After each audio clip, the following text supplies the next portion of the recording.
जय महाराष्ट्र सातारकरांनो, एकदम fresh quality मासे फक्त सातारचा मासेवाल्याकडे। आज वार मंगळवार, आपण आज सुद्धा गाडी आणलेली आहे। तर तुम्ही बघू शकता मालाची क्वालिटी। ही वाम साईज बघा, 15 ते 16 किलोची वाम आहे। 15 ते 16 या इकडं।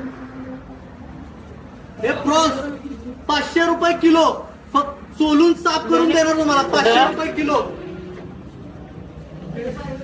ही बघा, हे समुद्रातील सोनं, समुद्रातील सोनं लाल कोळंबी एकदम मोठी, फक्त 500 रुपये किलो।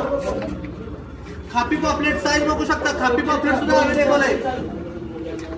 सुरमई बघा, भरपूर स्टॉक अवेलेबल आहे। सुरमई 480 रुपये किलो, फक्त 480 रुपये किलो। हे पापलेट, पापलेटची साईज बघा, पापलेट पण एकदम मोठी साईज मध्ये आलेली आहे। या इकडं बघू शकता बोंबील।